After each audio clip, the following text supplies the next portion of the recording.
Hello! Welcome back to Monster Picker Headquarters. Today we have an exciting show. We are going to come doubled over on the rails and look at AC/DC's 1988 album, Blow Up Your Video. And I'm very pleased to point out that I'm joined by my good very old friend, Livingston. Thank you for joining me. He doesn't know much, but he's a living, breathing encyclopedia when it comes to AC/DC. So that's why it was necessary to bring him. Thank you. That's very nice of you. Absolutely. So strap on your heat seekers and get ready for some rough stuff. But before we proceed, why don't you stop your grinning and drop your linen and hit that like button. And subscribe to my channel. Where else are you going to get this great quality programming? Yes, hit the like button and subscribe to my channel. Do it for the pups. Everyone likes pups. It's a dog-eat-dog world out there. Click like and subscribe. Click like, subscribe, and just give the dog a bone. Blow Up Your Video is the 11th studio album released by AC/DC in 1988. And here's the thing. 1988 was a great year for hard rock heavy metal. Do you think? Absolutely. We got Death, they released Leprosy. DRI released Four of a Kind. Voivod, Oh yeah. we saw them on this tour too, released Dimension Hatros. That's right. And Megadeth's So Far, So Good, So What. Yeah. Great album. Yeah. Definitely overlooked and underrated, right? Yeah, definitely. Into the Lungs of Hell, really good opener. Oh my gosh. And I think the weakest thing on that album is probably the cover tune. Yeah, and Liar. Writing sessions for Blow Up Your Video took place in London in July 1987, with the band convening in the south of France in August and September with Harry Vanda and George Young.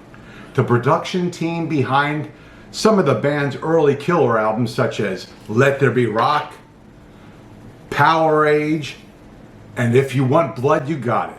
Sadly, for Simon Wright, this was his final studio album with the band, which has to be the worst decision a drummer has ever made to leave a band. Can you imagine leaving AC/DC? That's insane, yeah. It's absolutely insane. He was the luckiest drummer in the world. Unbelievable, stupid decision. In a 2008 Rolling Stone cover story, George Young admitted to David Frick that the Blow Up Your Video session was when he realized his brother Malcolm, who had always been a heavy drinker, was in the grips of alcoholism. Quote, I saw the signs. Malcolm had a problem. I said if he didn't get his act together, I was out of there. I don't recall it having any effect, end of quote. The band recorded 16 tracks during the sessions, including the unreleased songs Let It Loose and All Right Tonight, as well as other versions of Heat Seeker and That's the Way I Want to Rock and Roll. Two additional songs, Snake Eye and Borrowed Time, were recorded but not featured on the album. The song Down on the Borderline was recorded but not released until 1990 as a B-side. And that's a pretty good song. I don't think it's bad. Which one? Down on the Borderline? It's a good song. It's okay. It's a filler. Snake Eye's not good. Snake Eyes is, even the title, Snake Eyes. Stupid. I have my suspicions what it's about. All three of these songs were later released on backtracks in 2009. Demo tracks for the songs Let It Loose and All Right Tonight were stolen and bootlegged, so they were omitted from the final album cut. Although he wrote all the lyrics on the album, it was the last on which Brian Johnson was credited as a songwriter. All songs on subsequent albums were written by the Young brothers.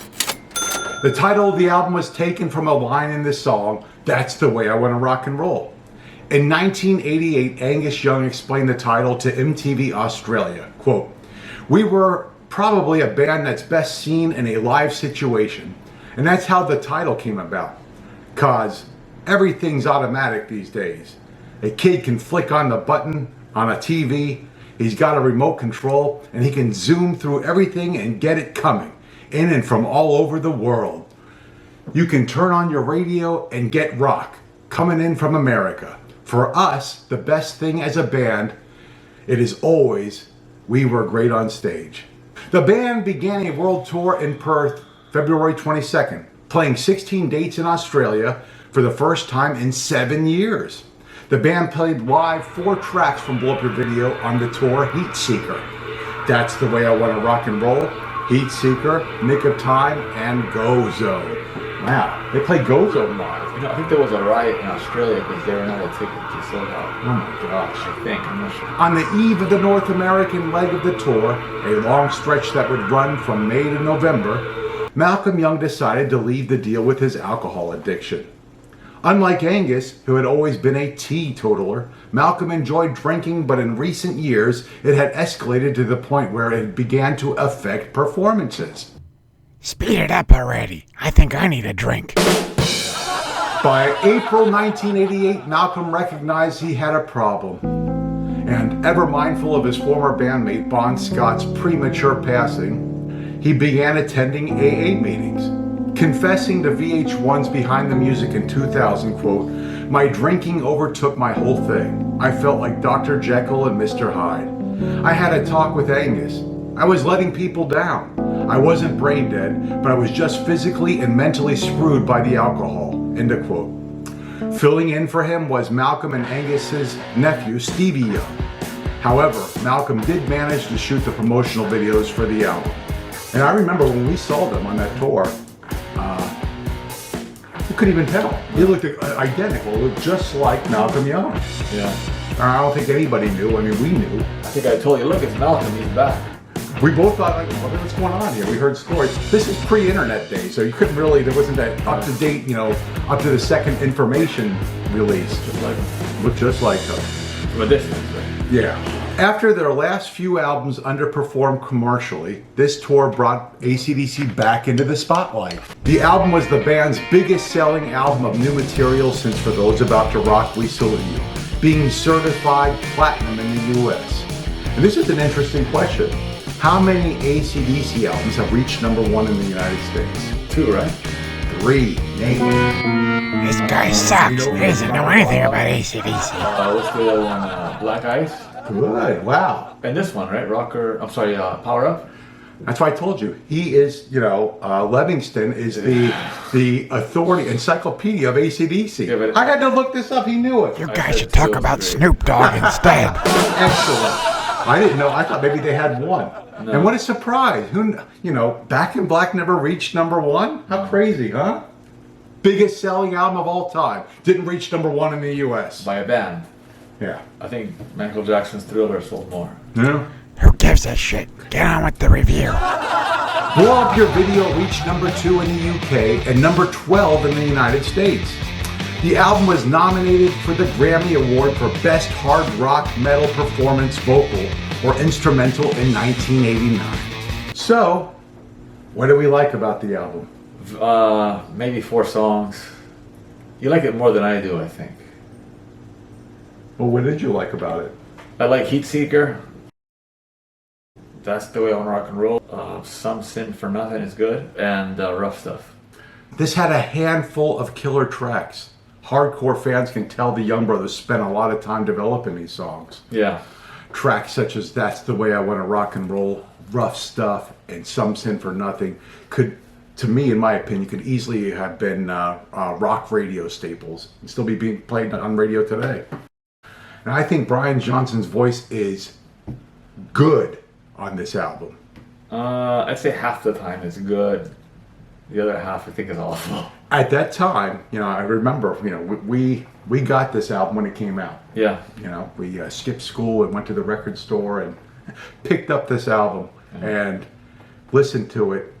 And we noticed there was something different about Brian's vocals. Yeah.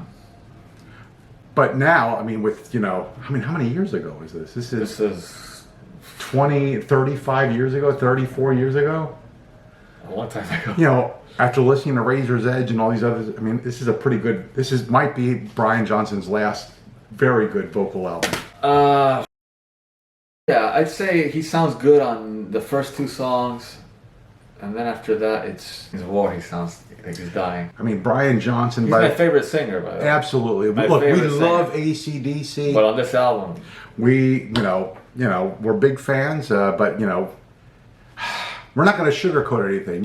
If you're watching this, you too are a hardcore AC/DC fan. You want the truth. You want honest opinions. You know, you don't want to just go blow some kangaroo cocks. We're telling the truth here, folks. Another thing, the videos were really good on this for this album. Yeah. That's the Way I Want to Rock and Roll. That's one of the best AC/DC videos. Yeah.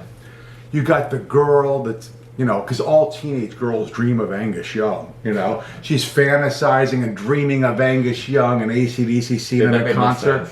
She's, been forced to sit in her room and do her homework. Angus Young pops out of the poster and molests her. It is such a wonderful scene. I love that video. And the guys, the show's sold out. They're running to the thing and it's sold out. Yeah. And you got Angus in the back seat with a couple of groupies and they're grabbing. I love the video. There's so much energy. It's so exciting, and AC/DC's back, All right, here we go. This is the part I don't like, but, you gotta do it. What did we not like about this album? Half the time his voice is shot. Yeah. It sounds terrible. I think that, and again, he's my favorite singer because of what he did in the 70s and early 80s, very early 80s, but on this album, I think he ruins the album, to be honest with you. Oof. And also a lot of echo. There's a lot of reverb and echo and everything. The guitar sometimes on a song like Kissing Dynamite, the guitar sounds like it's too it has a very shrieking sound. Sometimes the music and his voice are too loud in a bad way. A lot of screaming and barking, it sounds like. The album was underdeveloped, and this is going to like a little contradiction, but overthought, I think, at times. I think they tried to add too much at some points. That's right. Brian's lyrics are weak. Some sin for nothing. You think about the lyrics. Some sin for gold. Yeah, absolutely. Some sin for gold. Some sin for cash. Yep, some are going to sin for cash. Absolutely. Some sin for shame. What the hell is he talking about? I don't even understand what that means. Some sin for... Yeah, you don't sin for shame. What does that mean? And who am I? I'm just a fly in the wall. I'm cutting the fly in the wall, right? Now look, I know he's not Bon Scott. I get it. But couldn't they have lifted some of the lyrics from Bon's notebooks? There must have been another notebook laying around that they could have pulled some more lyrics. Why? I mean, come on. Oh, the word I said, the guitars were shrieking, I meant clang. Yeah, there was like a clangy sound, right? Yeah. Here's another thing. Even the album cover is lame. It was like, you think about the great album covers like Highway to Hell. I love the album cover. Let There Be Rock, and this one, Power Age Classic. This one, it just looks so cheap. And the title, Blow Up Your Video. Blow Up Your Video. The title. Gosh, unbelievable. Would you recommend this album to someone? I wouldn't. Not for a new AC/DC fan. Another thing, Go Zone. What a stupid title. Yeah. And it's the music is great, but those dumb, retarded lyrics. Brian says, "'Cause when I'm a beaver, sing. When the beavers sing, let me out, I'm closing in." What the hell does that even mean? I mean... The beaver is, it refers to a particular part. What the hell? I mean, methinks the boys have been looking into too many beaver hunts and back issues of Hustler. That's what me think. That's what it is. That's what he means. But Go Zone? The Go Zone is the zone between your legs. But because when the beavers sing, let me out, I'm closing in. And another thing, this has to be addressed, and somebody for the record, for the future people can, research this, and there's some reference point. The afro. This is something people don't want to talk about. Brian Johnson lost the afro. Look, Back in Black, for those about to rock, Flick of the Switch, Fly on the Wall, who made who? Brian's got the big afro. And coincidentally, I don't think it's really a coincidence, his voice was great. He does something to the fro, he kind of cuts it or slicks it down, and his voice starts to give out. It's like Samson, right? Yeah, I was trying to think, I didn't know who it was, like the Samson thing. And there's something to say about the power of the fro. I mean, think about it. We got Ronnie James Dio. Yeah! He had the big fro. What a voice. Dan McCafferty from Nazareth, big fro. What a voice. Jeff Lynne from ELO, Big Fro, what a voice. Jeff Lynne from Blue Oyster Cult, Big Afro, Yeah. what a voice. I mean, don't cut off the afros. The afros is that power. There's a power in the throat. There's a power in the throat. And something else. Brian Johnson started tucking in his t-shirts and pulling his pants up. What the hell was that? What was that all about? I mean, he's tucking in his shirt to show off his big old Georgie Liggy bulge. I don't want to see that. He wants to show he's got a felt physique. Unnecessary things that hurt the band, and I didn't like it. I didn't appreciate it. The music is excellent, but those lyrics in the title, what a lazy lump. Should have called Go Zone. Instead of Go Zone, he should have called it Sweet Thing. Anything. Sweet Thing would have been a great title, or Hot Pussy. Lyrically, Brian pulls the throbbing knife out of the clam cake and shoves it straight into the listener's ear. I'm telling you. Chew it up, spit it out, stop beating around the bush. Grow that fro again, okay? Brian, grow that fro. And two's up. What the hell's two's up? I don't even know what that means. I think that's okay. It's something you call, when you want to ride in the front seat, you say shotgun. You call it shotgun. Okay. When you want someone to share his food with you, you call two's up. So you think Brian Johnson needed somebody to share his food with him? It's another way of Please, saying sir, down I and want out. some more. God. Listen, me You son. know, If you want it's to eat, an you got to interesting get on song, stage and you rock know, a I mean, fucking but like pizza. you said, Like me. it just sounds weird on an AC/DC album. It doesn't fit. You know the main riff, isn't it like maudlin, like too emotional or too? Yeah. You said it belonged on a so-and-so album. Maybe like a Whitesnake album. Absolutely. One of those glammy type metal rock bands, I mean, right? with all the respect to. Yeah, we like Whitesnake. Yeah, you know? but it's more like pop metal. Absolutely. I couldn't The agree more. same with Kissing Dynamite, I think. Well, I like Kissing Dynamite, and I think his vocals are really good in that song. Not at the end. It sounds like he's dying. Well, aren't we all dying? Okay. We don't need to publicize. This Means War. Great song title with some great lyrics, but Brian drops the ball again. Yeah. You know, he should have rapped during the verses, kind of like Back in Black or Landslide. Yeah. You know, something else. The drumming, to me, is uninspiring. Simon Wright drops the ball a nick of time. He doubles up on a snare. He breaks the momentum and takes the sense of urgency away from the song. So I wasn't really disappointed that Simon Wright left the band. We were kind of keeping our fingers crossed, hoping that Phil Rudd would come back. I think he was good on Who Made Who. You know, talking about, nick of time. What about that weird chorus? Very weird, yeah. It's really strange. Again, poppy. Very poppy.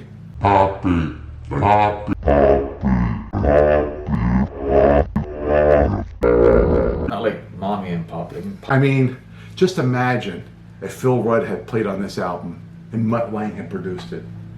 This would have been, people would be talking, But I can't believe the guy who produced Let There Be Rock produced this record. doing their best to polish this album and, just at the same time kind of destroy it, But you know what? There are no fillers on the album. It's just bad songs. I think they overthought things, Yeah. and they overplayed.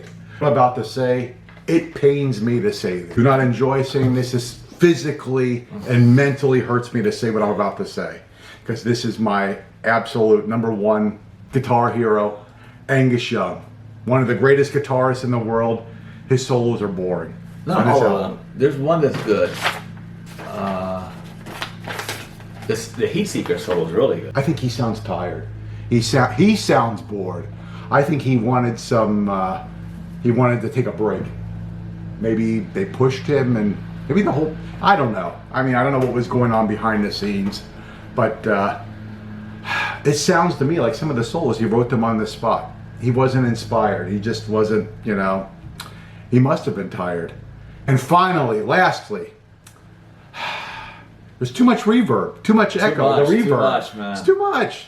it sounds like they're playing in a warehouse, and I don't know. You know what they're doing with during those solos. It sounds like like a Guitar Center practice. Like all these guys playing, all these everything's happening at the same time. Yeah. It doesn't sound good. It doesn't sound like the band's together, right? Yeah, absolutely.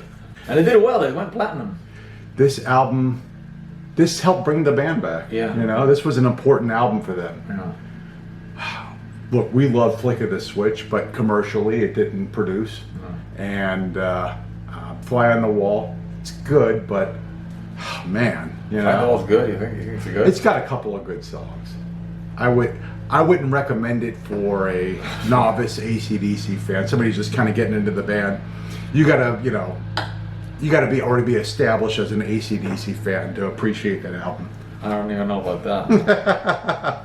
But anyway, so overall rating on a 1 to 5 scale, 5 being the best, what do you give this album? That's a good question.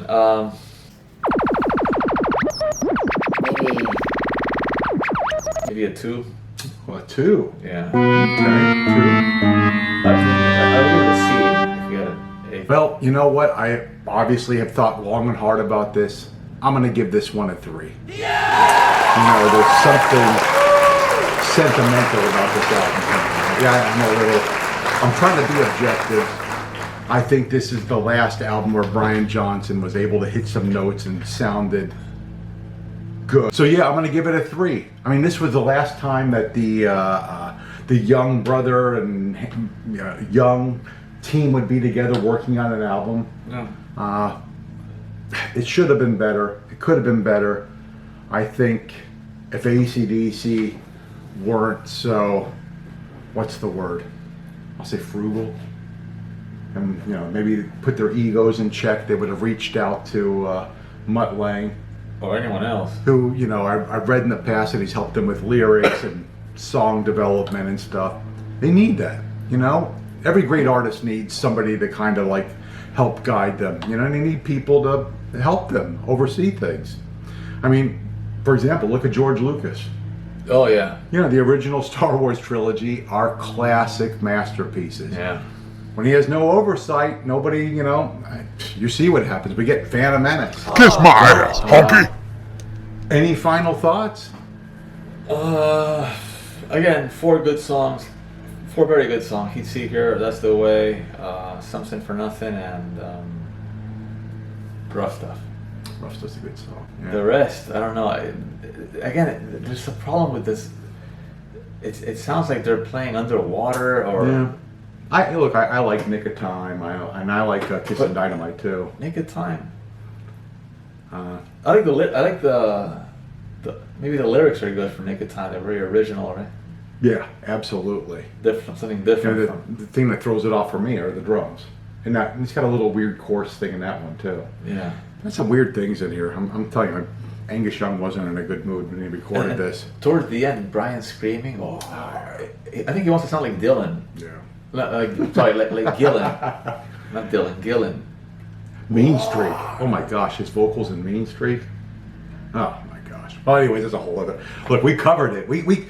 What else do you want? We done everything. We talked about the album. This is Blow Up Your Video. We did it.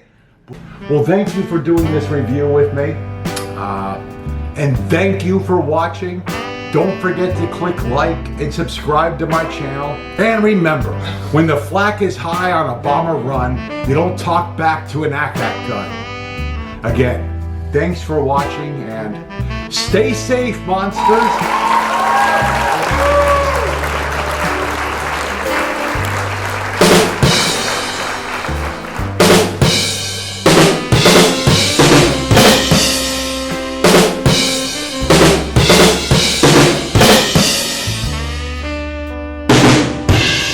Please, sir, I want some more. Listen, me son, if you want to eat, you got to get on stage and rock your fucking teeth off. I think I need a drink.